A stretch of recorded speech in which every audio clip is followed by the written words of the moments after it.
വേദിയിലിരിക്കുന്ന doctors, ഒരു സ്വാഗതം ആശംസിച്ച സോജോ,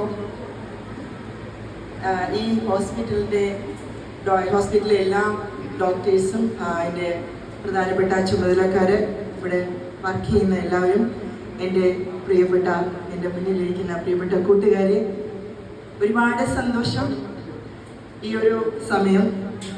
കാരണം ഇവിടെ വരാൻ സാധിച്ചതിലുള്ള നന്ദി ഞാൻ ആദ്യമേ തന്നെ ഈ ഹോസ്പിറ്റലിൻ്റെ ഭാരവാഹികളോട് അറിയിക്കട്ടെ. പ്രത്യേകിച്ച് ഇതിൻ്റെ മാർക്കറ്റിംഗ് ഫീൽഡിലായിരുന്ന രാജേഷിനോടാണ് എനിക്ക് ഒരുപാട് നന്ദിയുള്ളത്. കാരണം രാജേഷാണ് എന്നെ ഇതിലേക്ക് ക്ഷണിച്ചത്.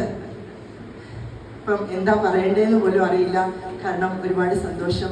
ഡിസംബറിലാണ് ഈ ഹോസ്പിറ്റൽ ഇവിടെ ഉദ്ഘാടനം നിർവഹിച്ചതെന്നാണ് എനിക്ക് അറിയാൻ കഴിഞ്ഞത്. അപ്പോൾ തന്നെ ഇപ്പം മെയ് 1-ാം തീയതി ഇവിടെ ഒരു പ്രഗ്നന്റ് ലേഡീസിൻ്റെ ഒരു ഫാഷൻ ഷോ ഇവിടെ നടത്തുക എന്ന് പറയുന്നത് തന്നെ ഒരു വലിയ കാര്യമാണ്. നമ്മൾ ഒരുപാട് ഫാഷൻ ഷോകൾ കണ്ടിട്ടുണ്ട്. അതിൽ നിന്ന് വ്യത്യസ്തമായ ഒരു ഫാഷൻ ഷോയാണ് ഒരു പ്രഗ്നന്റ് ലേഡീസിൻ്റെ ഒരു ഫാഷൻ ഷോ എന്ന് പറയുന്നത്. അതിൽ നിങ്ങളെ ഒരുപാട് അഭിനന്ദിക്കുന്നു. ഇങ്ങനെ ഒരു പരിപാടിയിലേക്ക് നിങ്ങൾ ഇവിടെ വരുന്നതും നിങ്ങളെ ഇവിടേക്ക് അയച്ച നിങ്ങളുടെ ഹസ്ബൻഡിനും നിങ്ങളുടെ പേരൻസിനും ഒരുപാട് അഭിനന്ദനങ്ങൾ ആഗ്രഹിക്കേണ്ടതാണ്. കാരണം അവരില്ലായിരുന്നെങ്കിൽ നിങ്ങൾ ഒരിക്കലും ഇവിടെ വരില്ല. ഇപ്പോൾ ഡോക്ടർ പറഞ്ഞതുപോലെ തന്നെ നമ്മളൊരു പ്രഗ്നൻ്റ് ആയിരിക്കുമ്പം എല്ലാവരും പറയുന്നത് എന്താണ്? വീട്ടിൽ അടങ്ങിയിരിക്കുക, ഒന്നും ചെയ്യാൻ പാടില്ല, സ്പീഡിലൊന്നും നടക്കരുത്, ഓടരുത്, ചാടരുത്. ഇതൊക്കെയായിരിക്കും നമ്മളോട് പ്രഗ്നൻ്റ് ആയിരിക്കുമ്പം പറയുന്നത്, അല്ലേ? പ്രഗ്നൻസി എന്ന് പറയുന്നത് ഒരു രോഗമല്ല. നമുക്ക് ഏറ്റവും അഭിമാനപരമായ നിമിഷമാണ് നമ്മൾ പ്രഗ്നൻ്റ് ആകുക എന്ന് പറയുന്നത്. അത് ജൂൺ 4-ാം തീയതി ഒരാൾക്ക് 15 വയസ്സുമാകും. തലേദിവസവും പിറ്റേ ദിവസമാണ് അവരുടെ ബർത്ത്ഡേ. എനിക്ക് ജൂൺ 6-ാം തീയതി ആയിരുന്നു ഡേറ്റ് തന്നിരുന്നത് പ്രഗ്നൻ്റ് ഡെലിവറിക്ക്. ഞാൻ എല്ലാ ദിവസവും ഡ്രൈവ് ചെയ്ത്, എനിക്ക് കോളേജ് ഉണ്ട് തിരുവല്ലയിൽ, അവിടെ 3rd ഫ്ലോറിലാണ് എൻ്റെ ഓഫീസ് ഉള്ളത്. ഈ സ്റ്റെപ്സ് എല്ലാം ഞാൻ കയറി രാവിലെ അവിടെ എത്തും. ഉച്ചയ്ക്ക് ഫുഡ് കഴിക്കാൻ വേണ്ടി വീട്ടിലേക്ക് പോകും. ഫുഡ് കഴിച്ചതിന് ശേഷം വീണ്ടും ഞാൻ ഈ സ്റ്റെപ്പ് കയറി ഓഫീസിൽ പോകും. വൈകുന്നേരം 5 മണിക്കാണ് ഞാൻ വീണ്ടും അവിടെ ഇറങ്ങുന്നത്. എനിക്ക് 5-ാം തീയതി 6-ാം തീയതി ഡേറ്റ് തന്നു. എന്നോട് 4-ാം തീയതി അഡ്മിറ്റ് ആവണമെന്ന് പറഞ്ഞു. ഞാൻ ആ 4-ാം തീയതി ഡ്രൈവ് ചെയ്തിട്ടാണ്, എല്ലാ ദിവസവും ഞാൻ ഡ്രൈവ് ചെയ്താണ് പോകുന്നത്. 4-ാം തീയതി വരെ ഞാൻ ഡ്രൈവ് ചെയ്താണ് ഹോസ്പിറ്റലിലേക്ക് പോയത്. അങ്ങനെ ഞാൻ 5-ാം തീയതി 6-ാം തീയതി ഡേറ്റ് തന്നു. 5-ാം തീയതി ഞാൻ നോർമൽ ഡെലിവറി. മറ്റേ കുഞ്ഞിനും അങ്ങനെ തന്നെ 5-ാം തീയതി എനിക്ക് ഡേറ്റ് തന്നു. 3-ാം തീയതി എന്നോട് അഡ്മിറ്റ് ചെയ്യാൻ പറഞ്ഞു. 4-ാം തീയതി ഞാൻ ഡെലിവറി ചെയ്തു. അപ്പം നമ്മളിതൊരു രോഗമല്ല. എൻജോയ് ചെയ്യുക, സന്തോഷമായിട്ടിരിക്കുക. നിങ്ങൾക്ക് എന്താണ് ആഗ്രഹം, ആരെന്ത് പറയും ഒന്നും നോക്കരുത്. ഡീമോട്ടിവേറ്റ് ചെയ്യാൻ പലരും ശ്രമിക്കും. നിങ്ങളിപ്പോൾ ഈ ഫാഷൻ ഷോ ഇതിലൊക്കെ വന്നെങ്കിലും നിങ്ങൾ പലതും പറയുമായിരിക്കും. പക്ഷേ അവിടെ ഒന്നും ഡീമോട്ടിവേറ്റ് ചെയ്യരുത്. നിങ്ങളെ തന്നെ മോട്ടിവേറ്റ് ചെയ്തുകൊണ്ടേയിരിക്കുക. നിങ്ങൾക്ക് എവിടെ വരെ എത്താൻ സാധിക്കുമോ അവിടെ വരെ എത്താൻ വേണ്ടിയിട്ട് നിങ്ങളുടെ ഫാമിലി നിങ്ങളോടൊപ്പം ഉണ്ടായിരിക്കണം. ഞാനിപ്പോൾ ഒരു മൗണ്ടെയ്നിയറാണ്. ആ മൗണ്ടെയ്നിയർ ആയത് എന്നോട് ഡോക്ടർ ചോദിച്ചു, ആരാണ് ഇതിന് പ്രചോദനമെന്ന്. എൻ്റെ ചെറുപ്പം മുതലേ ആഗ്രഹമായിരുന്നു എനിക്കൊരു മൗണ്ടെയ്നിയർ ആകുക എന്നുള്ളത്. മൗണ്ടെയ്നിയർ ആകുക എന്നുള്ളതല്ല, എനിക്ക് മൗണ്ടൻ്റെ മുകളിൽ എത്തുക എന്നുള്ളത്. പക്ഷേ പേടിയായിരുന്നു. ആ പേടിയിൽ നിന്നാണ് ഞാൻ 20,000 അടി ഉയരത്തിലുള്ള ഓരോ മൗണ്ടൻ്റെ മുകളിലെത്തിയത്. 31 അടി ഉയരത്തിലുള്ള കിളിമഞ്ചാരോ വരെ ഞാൻ പോയി. അതിനുശേഷം ഞാൻ യൂറോപ്പിലെ ഏറ്റവും ഉയരം കൂടിയ കൊടുമുടിയായ മൗണ്ട് എൽബ്രസ് റീസെൻ്റായിട്ട് ഞാൻ പോയിട്ട് വന്നത് അവിടെയാണ്. അങ്ങനെ ഞാൻ ഓരോ കൊടുമുടികളും കയറുമ്പോഴും ഒറ്റയ്ക്കാണ് പോകുന്നത്. ഇതിനെല്ലാം എനിക്ക് പ്രചോദനം തരുന്നത് എൻ്റെ ഫാമിലിയാണ്. എൻ്റെ ഹസ്ബൻഡാണ് എനിക്ക് എൻ്റെ പ്രചോദനം തരുന്നത്. കാരണം ഞാൻ പറഞ്ഞു, എനിക്ക് ചെറുപ്പത്തിലെ ഇഷ്ടമായിരുന്നു എനിക്ക് മൗണ്ടൻസ് എന്ന് പറയുന്നത്. പക്ഷെ പേടിയായിരുന്നു. ഒരു നിലയുടെ മുകളിൽ നിന്ന് താഴോട്ട് നോക്കാൻ പേടിയുള്ള ഞാനായിരുന്നു. അതാണ് അവിടെ നിന്നാണ് ഞാൻ എന്നെ തന്നെ മോട്ടിവേറ്റ് ചെയ്ത് ഇവിടേക്ക് ഞാൻ പോകുന്നത്. എൻ്റെ ഹസ്ബൻഡ് എന്നെ ഒറ്റയ്ക്ക് പോകുന്നതിന് പലരും എന്നെ കളിയാക്കിയിട്ടുണ്ട്, എന്നെ ഡീമോട്ടിവേറ്റ് ചെയ്തിട്ടുണ്ട്.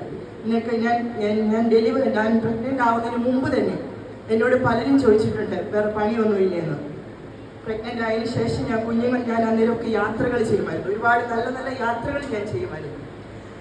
അത് കഴിഞ്ഞ് ഞാൻ നിങ്ങളുടെ മുന്നിൽ വന്നിരുന്ന് സംസാരിക്കില്ലായിരുന്നു.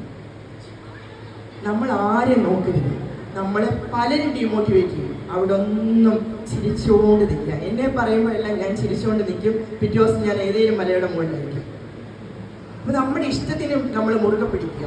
ആ ഇഷ്ടത്തിനെ മുറുകെ പിടിച്ചുകൊണ്ട് എപ്പോഴും നമ്മൾ അതിനുവേണ്ടി കഠിനമായിട്ട് പരിശ്രമിക്കണം. നിരന്തരം ശ്രമിച്ചുകൊണ്ടേയിരിക്കും. ചിലപ്പോൾ നമുക്ക് തോൽവികളൊക്കെ ഉണ്ടാവാം.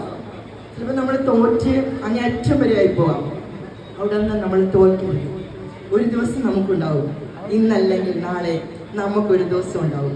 ഈ 2026 സ്ത്രീശക്തി പുരസ്കാരം കേരള സംസ്ഥാന ഗവൺമെന്റിന്റെ എനിക്കായിരുന്നു.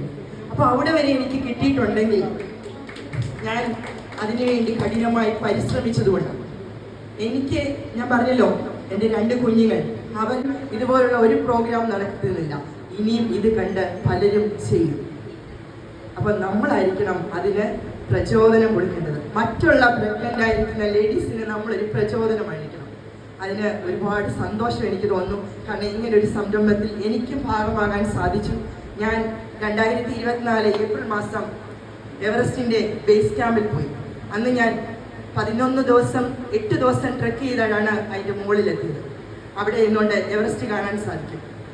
ആ എവറസ്റ്റ് കാണുമ്പോൾ നമ്മുടെ ലോകത്തിലെ ഏറ്റവും വലിയ അത്ഭുതമാണ് അല്ലേ? ലോകത്തിലെ ഏറ്റവും വലിയ കൊടുമുടിയാണ് കാണുന്നത്. പക്ഷേ ഞാൻ എൻ്റെ വീഡിയോയിൽ പറഞ്ഞിട്ടുണ്ട്, ആ കൊടുമുടി കണ്ട സമയത്ത് എൻ്റെ കണ്ണിൽ നിന്ന് കണ്ണുനീര് വന്നു. പക്ഷേ ഞാൻ പറഞ്ഞു, എൻ്റെ ജീവിതത്തിലെ ഏറ്റവും വലിയ സന്തോഷം എന്ന് പറയുന്നത് ഞാൻ എൻ്റെ കുഞ്ഞുങ്ങളെ എന്നെ ആദ്യമായി കണ്ട ദിവസമായിരുന്നു. എൻ്റെ കുഞ്ഞുങ്ങളെ ആദ്യം കണ്ട ദിവസമായിരുന്നു എനിക്ക് ഏറ്റവും വലിയ സന്തോഷം. അതിനുശേഷം മാത്രമാണ് ഞാൻ എവറസ്റ്റ് കണ്ടതിലുള്ള സന്തോഷമെന്ന് ഞാൻ ആ നിമിഷം അവിടെ ഇരുന്ന് എൻ്റെ വീഡിയോയിൽ നിങ്ങൾ ശ്രദ്ധിച്ചാൽ നോക്കിയാൽ അറിയാം, ഞാൻ അവിടെ ഇരുന്ന് പറഞ്ഞിട്ടുണ്ട്. ഇത് കണ്ണിൽ നിന്ന് കണ്ണുനീര് വരുമ്പോഴാണ് ഞാൻ പറഞ്ഞത്. കാരണം നമ്മുടെ കുഞ്ഞ് ആരോഗ്യമുള്ളൊരു കുഞ്ഞായിട്ട് നമുക്ക് കിട്ടുമ്പം ആ മുഖം ഒന്ന് കാണുമ്പോൾ എത്ര വേദനയെ സഹിച്ചെന്ന് പറഞ്ഞാൽ ആ വേദനയെല്ലാം അവിടെ പോകും അല്ലേ? എന്ത് സന്തോഷമാണെന്നറിയാമോ ചെയ്യുന്നു. ഇന്ന് ഇവിടെ നടക്കുന്ന ഈ ഫാഷൻ ഷോയിൽ ചിലപ്പം വിജയികളാകാം, തോൽവി ഉണ്ടാകാം. ഇതിനകത്ത് പങ്കെടുക്കുക എന്നുള്ളത് തന്നെ ഏറ്റവും വലിയ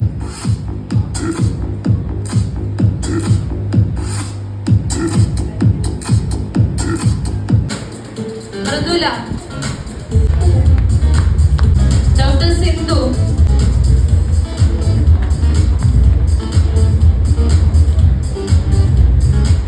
അവതരിപ്പിക്കുന്നൊരു മ്യൂസിയം ഉണ്ട്. അത് നിങ്ങൾക്ക് എൻജോയ് ചെയ്യുന്നതിനോടൊപ്പം നിങ്ങൾക്ക് നിങ്ങളുടെ ഫുഡും കഴിക്കാവുന്നതാണ്.